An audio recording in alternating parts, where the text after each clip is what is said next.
My name is Sean, and I'm a final year undergrad student at Strathclyde in Glasgow.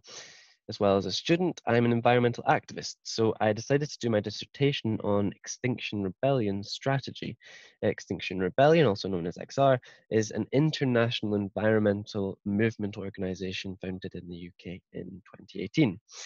The first question to answer is, what is XR strategy? I conceptualize this at being two levels. At the macro level, it is non-violent direct action. That is a strategy which is disruptive and conflictual, but it's not violent. At the micro level, it's primarily focused on mass non-violent civil disobedience. That is protest, which is intentionally illegal, publicly performed, and conscientious. In this presentation, I only have time to look at the logic of mass non-violent civil disobedience, particularly with blockades. So, the strategic logic. The reasoning behind the strategy is that by using blockades, XR creates a dilemma for the authorities who have three choices. Each choice leads to the blockades being repeated on a larger scale, and eventually, the logic goes, the government will accept XR's demands.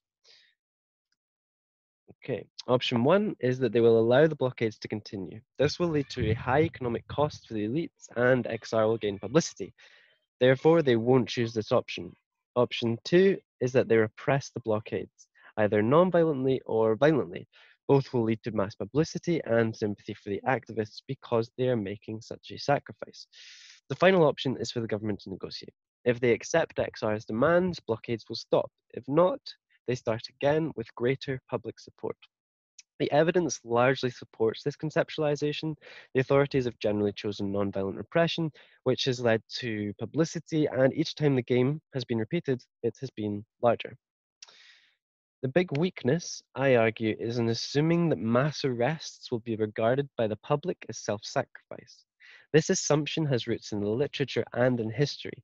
However, the literature was written for movements in oppressive regimes, and historical cases like the civil rights movement quite simply submitted to a greater level of sacrifice than UK-based activists can.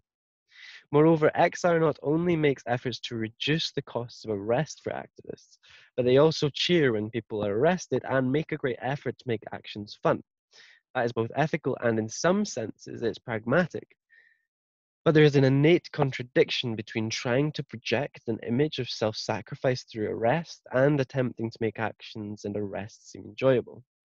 So, clearly, XR's strategic logic is sophisticated and it largely stands up to evidence. But the reliance on images of self sacrifice means the authorities can successfully keep repressing the blockades and XR's growth will be limited. This should not mean they abandon civil disobedience, but I do think there's a strong case for diversification of their strategy. Thank you.